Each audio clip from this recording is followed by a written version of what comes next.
Story 66, walked in at the wrong time. Here's what happened to me a number of years back. My name is Mike, and I was in my mid-30s at the time. My wife's name is Marcia. We had met about 6 years earlier through work and dated after a year or so of being good friends. I proposed to her after dating for 2 years, and we had a full year between asking for her hand in marriage and the day of our wedding. We'd been married for 4 years when I caught her cheating. The day that I caught her, I was supposed to work late that day, but ended up not having to. I came home without really thinking about it and walked into my house. It was a little odd that the front door was locked with a deadbolt during the day, but in retrospect, it was a red flag. I unlocked the door and walked into the house, took off my shoes, and looked around for my wife. She had a habit of taking naps in the afternoon, so I walked back to the bedroom and opened the door. I didn't want to wake her up, so I opened the door silently, expecting to find her sleeping. What I didn't expect was to find her lying on the bed with a guy's face buried between her legs, going to town. I blurted out, "What the f—" And there was an explosion of flailing arms as they literally tried to fly apart from each other.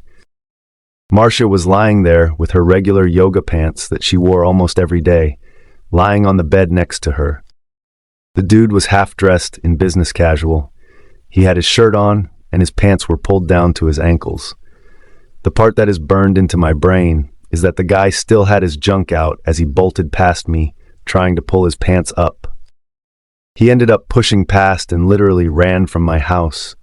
Marcia hadn't said a word. She just rolled off the opposite side of the bed and sank down, kneeling on the floor, refusing to look me in the eyes. I must have stood there for 15 minutes, demanding she tell me what the hell was going on. I was pissed, but she refused to answer. She refused to talk or even acknowledge I was there. She just stayed in the same spot, like she was hiding in plain sight. I took a couple of pictures, then started a video where I continued asking her what was going on and who the guy was that I caught her with. She ignored me, sitting there with her arms wrapped around her knees, her face buried in her arms. She ignored me to the point that she didn't know I was making a video or that I'd taken the pictures. Eventually, I just walked out of the bedroom. I turned my phone so I was looking into the lens and explained what happened. I even included a description of the guy and the fact that he ran out of the house after I caught them. I took the video and sent it to her parents with a simple note that said, "This is how I found your daughter today." It only took about 10 minutes before her mom called me in a panic. We had a brief conversation because I was still agitated. I told her that they needed to make arrangements for Marcia because I wanted her out of the house. They live a couple of hours away, so I had to wait. I told her mom that I was going to leave the house and asked her to call me when they arrived so I could meet them at the house. So here's that part that just about killed me. Marcia had resigned from her job a couple of weeks previously because she was pregnant. She wanted to be a stay-at-home mom and planned to spend her pregnancy as a homemaker, getting everything just the way she wanted it. It was still early in the pregnancy, and she wasn't showing yet. We were trying to come up with a cool way to tell our families. So up until this point, nobody knew. Yes, I was now doubting who the father was. You don't just blindly move forward with thinking it has to be mine. If you do, you're delusional. My only thoughts were about getting a paternity test. After I hung up with her mom, I left the house and drove to the local community park, where I sat in my car until her mom texted that they were about to pull into our driveway. When I arrived, her parents were standing at the front door, waiting to be let in. Marcia was still in that weird semi-catatonic state and wasn't answering the doorbell. I let us all into the house and pointed to the bedroom, and just told them that she was probably still there. Honestly, I was a little bit surprised she hadn't left, but she was still just sitting on the floor where I had left her a couple of hours before. I didn't go into the bedroom. I just left the discussion to her mom. I stood there with her dad, who was just watching me with a shocked look. I was so pissed. I went over and pulled out the garbage can and started pulling down pictures from the wall, throwing them away. Reflecting on this, I realized I was probably being rude because her dad was literally just standing there in the front room, waiting for his wife to talk to their daughter. I knew he was watching me, and it was clear I was just going through the motions of removing her from my life. I couldn't stand in my own home and look at all the reminders of my life with Marcia. Anyway, in that moment, it was kind of therapeutic to just start cleaning out everything in my sight that made me think of her. His eyes followed me as I was throwing pictures into the trash. There wasn't any way that I was going to accomplish much without a lot more time and effort. But fuck it. It made me feel better to be doing something petty. I could still hear her mom in the bedroom demanding answers, but I hadn't heard Marcia say anything. Eventually, a quiet conversation seemed to be taking place, mostly led by Marcia's mom. I was still working on separating stuff in the kitchen when her mom came out and asked for Marcia's dad to come in and help with a suitcase. She had been in there for over an hour, talking to Marcia. He walked into our bedroom and came back out with 2 suitcases full of Marcia's stuff.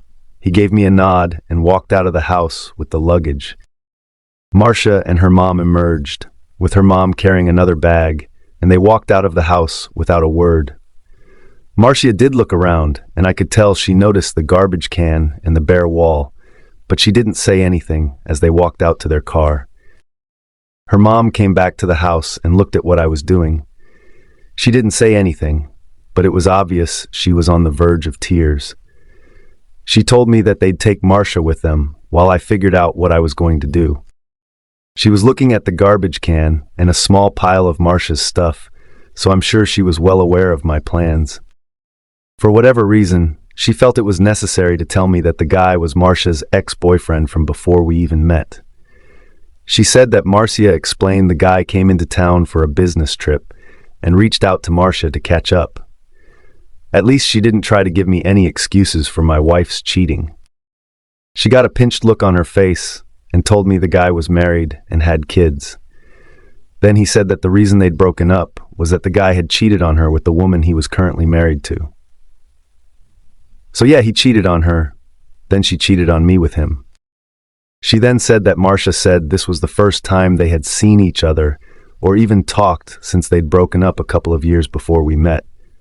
No, I wasn't ready to take that at face value. How do you go from not seeing someone who cheated on you to having sex with them the first time you see them in almost 10 years? Her mom gave me a quick hug and started walking back to the car when I told her that she needed to understand that I'd be divorcing Marcia. This stopped her in her tracks, and she turned back to me, now with tears on her cheeks.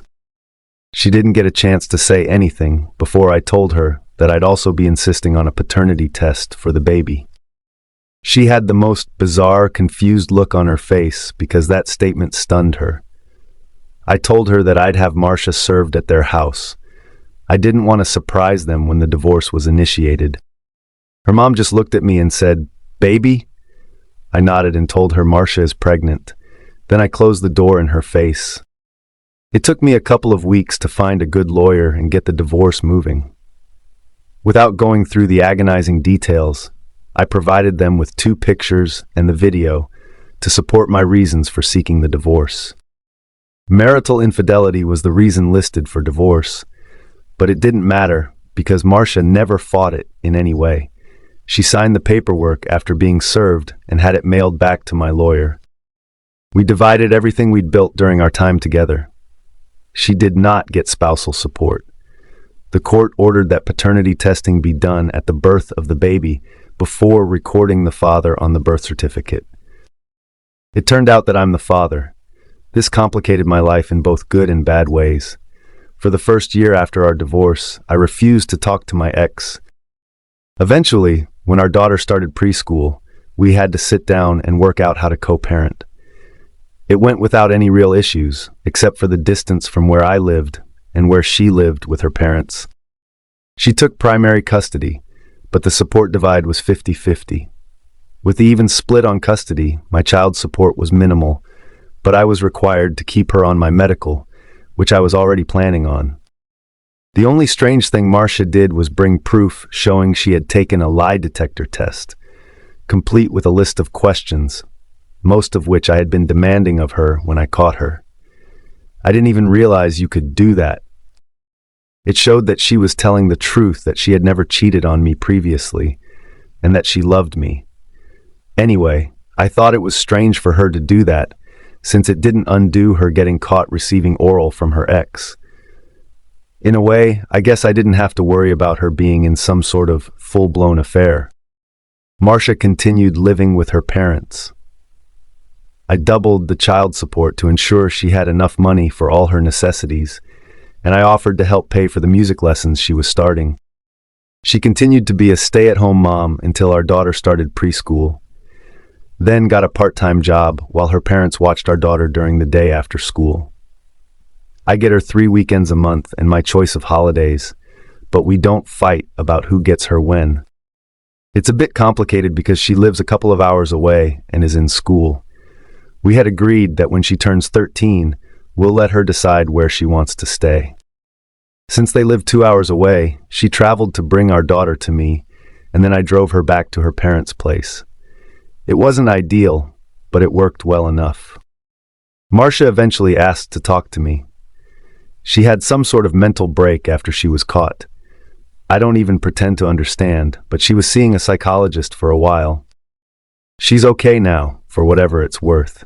She was never a danger to our daughter, but the judge required her to stay living with her parents for support until her psychologist said she was able to live on her own.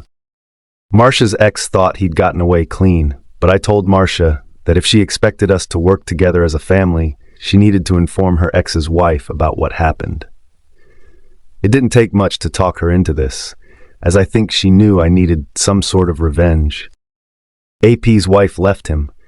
I find that funny since she was the one he cheated with in the first place years ago. He left some nasty messages for Marcia, and she forwarded those to me because she wanted to prove something, which only accomplished twisting the knife. Talk about not reading the room.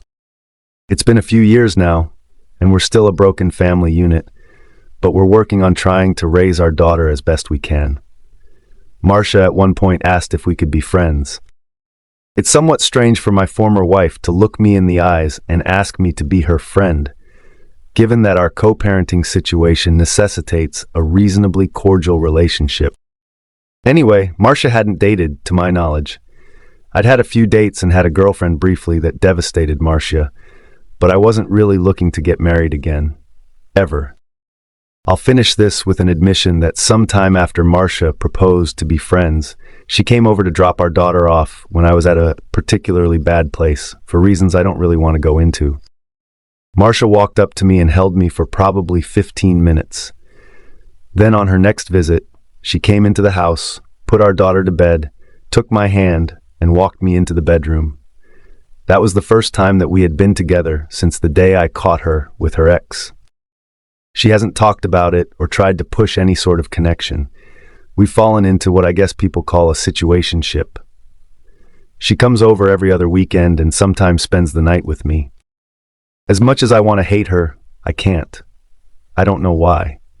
When I think about what happened years ago, I still have that ember of anger in my chest, but it's not as hot and immediate as it used to be. She did apologize both before and during the divorce proceedings, so it's not like some of the stories I've read on the internet.